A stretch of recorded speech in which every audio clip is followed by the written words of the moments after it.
Keith Urban's sudden concert cancellation coming amid his offstage drama. The country music star and Nicole Kidman ending their nearly 2-decade marriage.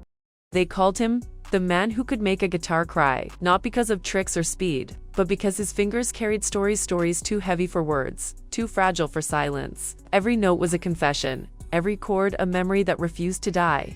But when the music stopped and the crowd went home, something darker hummed beneath the quiet. Because for Keith Urban, the sound of applause was never just celebration. It was survival. And survival always comes with a cost. The lights of Nashville shimmer like melted gold across the arena. Thousands of people sway in the dark, their voices rising as one, chanting a name that has filled radios for decades. Keith walks out, smiling, calm, graceful, practiced. His hair catches the light like silver fire. His guitar hangs low, polished and familiar. But tonight, something is different. There's a crack in his smile, a shadow that doesn't belong to the stage.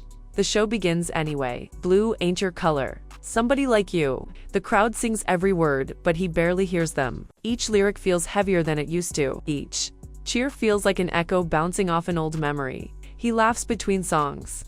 Jokes about getting older, about losing his voice for a few weeks, about the laryngitis that paused his tours. But everyone knows there's another story humming under that humor. The recent headlines, the divorce filings, the quiet storm that followed. He keeps playing, because that's what he's always done. Play through the ache. And while the crowd sees a legend reclaiming the stage, the man behind the spotlight is remembering where it all began. Far from fame, far from lights, far from anyone who knew his name. Before the arenas, before the platinum records, there was a barefoot boy standing in the red dust of Caboolture, Queensland. The air smelled like rust and rain. His small hands wrapped around a guitar far too big for him. A pawnshop miracle his mother had scraped together a few bills to buy. His father drove trucks, his mother sold trinkets, and together they raised a dreamer in a house too small for silence. When the arguments started, Keith would step outside and let the strings speak for him. He learned that sound could build shelter, that a melody could drown out the kind of loneliness you don't have words for it at school. Other kids teased him for his accent, for the strange music he liked. They called him Old Man because he listened to Johnny Cash instead of the charts. But he didn't care.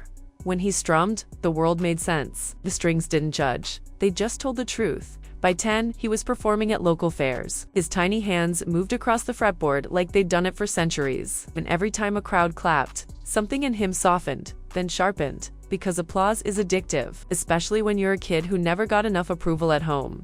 That hunger for validation, for love, for sound would follow him his whole life. Dreams are easy when you're small. They get heavier when they start to come true. Keith left Australia with a duffel bag, a secondhand guitar, and a promise he'd whispered to himself on his family's porch. Someday, people will listen. He landed in Nashville, a city made of broken hearts and hungry voices. Every bar, every diner, every motel was packed with singers better than him, or at least louder. He slept in a friend's basement, wrote lyrics on pizza boxes, and played until his fingers bled. Most nights, nobody cared. Some nights, one person clapped, but he stayed. And then, slowly, the tide turned. His songs started catching ears. A label gave him a chance, but for the grace of God, climbed the charts. The Barefoot Boy had become Nashville's newest spark. But with recognition came new ghosts. Success didn't quiet the ache, it amplified it. The bigger the stage, the smaller he felt inside. He started drinking more, chasing the same silence that used to come from music, but now only came from a bottle. Addiction doesn't announce itself. It seeps in quietly, disguised as relief. He thought he could control it,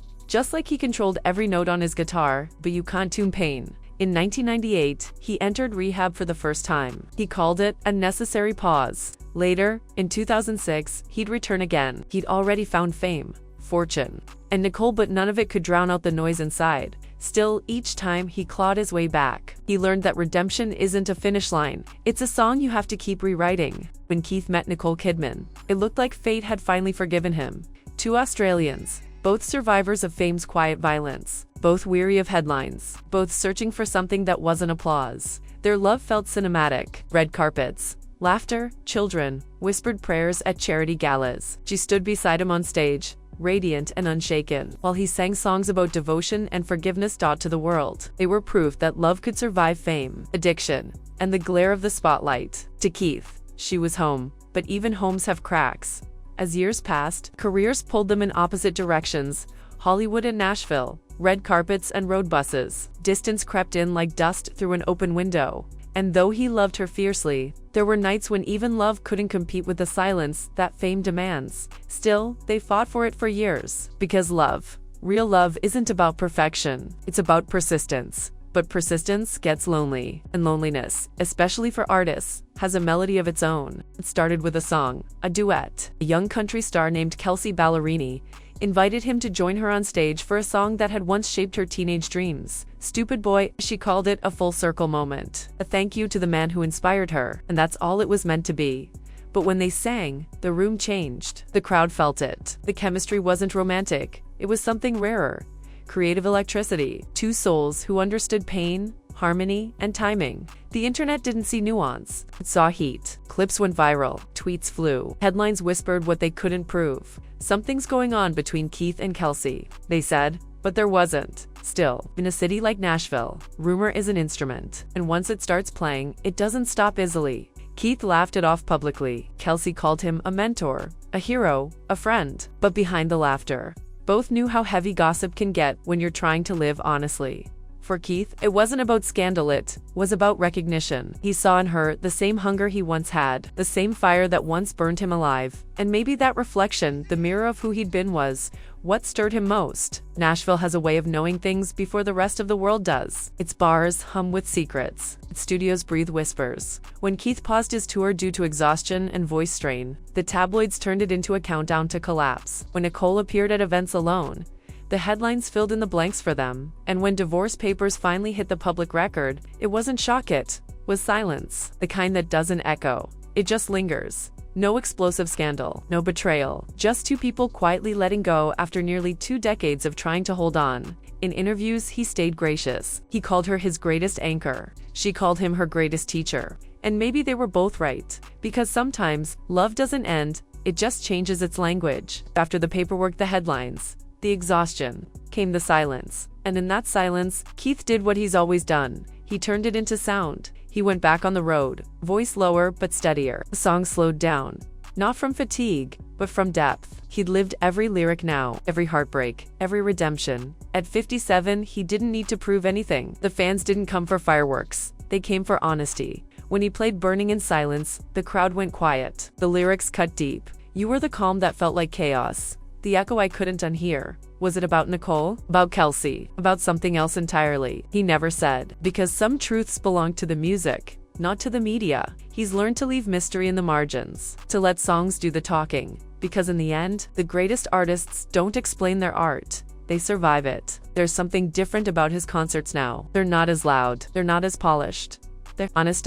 His voice has aged into something richer, less perfect, but more human. The kind of tone that carries both pain and peace in the same breath. He smiles more easily now. Not because life is easy, but because he stopped pretending it should be. Nicole still shows up sometimes. She claps. She beams. She reaches for his hand. Their bond remains evolved, weathered, and real.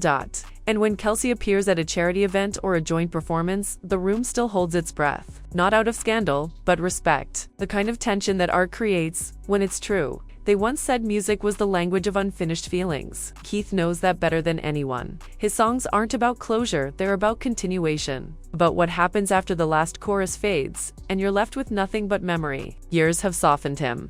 His hair is silver now, his laugh slower, his patience infinite. On quiet mornings in Nashville, he drinks his coffee on the porch, watching the sun hit the same red dust he once ran through as a boy. He still plays every day, sometimes alone, sometimes for crowds. Always for the same reason, to stay alive in the truest sense. Because music saved him more times than he'll ever admit. From addiction, from doubt, from himself. He once said, "Music is how I breathe when the world gets too loud." And maybe that's the secret. Maybe that's why the guitar still cries when he plays it. Not from sadness, but from gratitude. Because even after everything, the fame, the rumors, the heartbreak, Keith Urban is still that barefoot boy, standing under the Australian sun, promising the sky that someday, people would listen. And they did. And they still do. When he walks off stage now, the applause follows him out like a tide that refuses to retreat. He bows, smiles, and disappears into the dark. No grand exits, no fireworks, just music fading into memory. Later that night, he writes one last line in his journal before turning off the light. Some connections aren't meant to be understood and remembered, because that's the truth of Keith Urban's story. It's not a scandal, Not a confession, not even a conclusion. It's a song in. Finished, unresolved, unforgettable. If you've ever loved someone in silence, if you've ever fought to stay soft in a hard world, if you've ever found yourself in a lyric that wasn't supposed to be yours, then this story is for you.